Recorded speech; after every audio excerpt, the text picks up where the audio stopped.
Hello, I'm Dr. Leon Stutzman, aka Doc, with another one of these little videos designed to help you to get through these strange days in which we find ourselves. And these yet remain strange days indeed, they really do.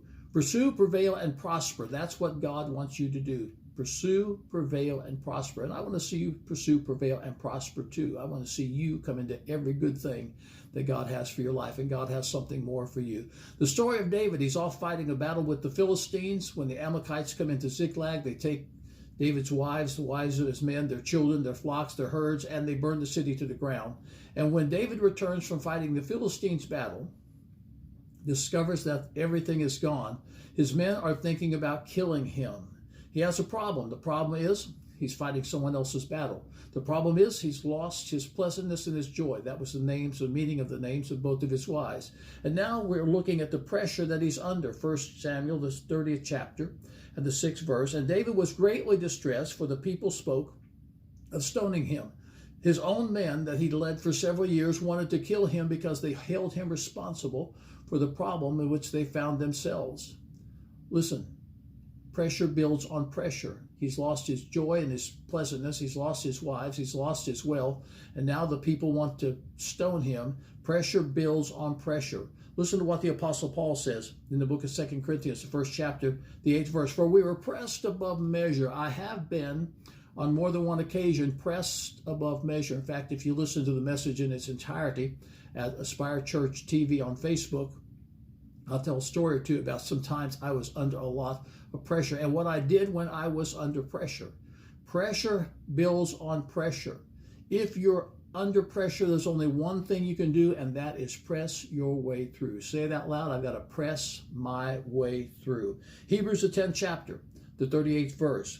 Now the just shall live by faith, but we're not of them that draw back to perdition, but them that believe to the saving of the souls. We're not going to draw back. We're not going to turn back. We're going to press our way through. Press your way through. Press on. The woman with the issue of blood pressed her way through the crowd, according to Mark, the 5th chapter, the 27th verse.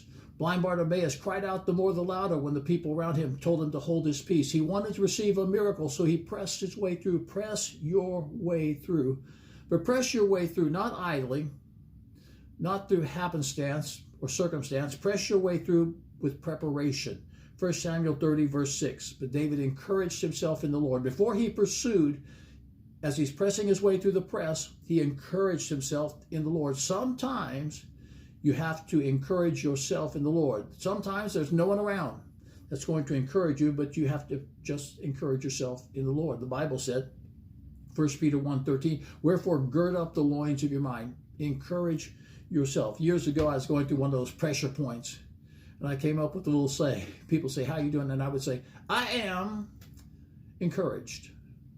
And they assumed that meant I was really encouraged. What it really meant was I was under a lot of pressure, but I was going to encourage myself. Why don't you try saying that out loud if you're under a lot of pressure? I am encouraged. Encourage yourself in the Lord. Declare with the Apostle Paul, I can do all things through Christ who strengthens me. When you encourage yourself in the Lord, things begin to happen in your life. Prepare yourself. Prepare yourself in the Word. Get the Word in your heart before you need the Word in your heart. Can I say that again? Get the Word in your heart before you need the Word in your heart. So many Christians, they go through a problem or they go through the press and then they look for a promise. No, you need to have the promise in your heart before you go through the pressure or the press. Get in the Word. Get the Word in you. The entrance of thy Word giveth light. It giveth understanding to the simple, the Bible tells us in Psalms 119, 130. You get the Word in your heart and the Word will change your life. Prepare yourself in prayer. You ought to have, this is one of the few areas in which I'm really religious, you ought to have a time of prayer every day.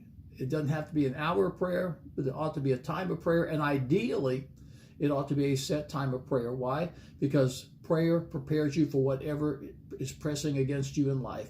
If you're a person of prayer, you're going to find the presence of God fills your heart, fills your life, and when you go through the press, you're going to know, yea, though I walk through the valley of the shadow of death, I will fear no evil, for thou art with me. Prepare your heart, encourage yourself, prepare your heart in the Word, prepare yourself in prayer, and then get some prophetic insight. And that's just as far as I'm going today because, well, my time is just about gone. This Sunday at Aspire Church, Seasonal Synergy, Discovering Divine Direction. we're going to discover how to understand and know divine direction in this message on seasonal synergy. It will encourage you in this Christmas season. Catch it live on the live stream at aspirechurch.tv. Catch it on Facebook, Aspire Church TV. That's Aspire Church TV, Facebook, aspirechurch.tv, live stream Sunday morning, 10 o'clock Eastern Standard Time. It's going to be powerful. I'll be back Friday. See you Sunday. I'm Dr. Leon Stutzman, a.k.a. Doc. Until then.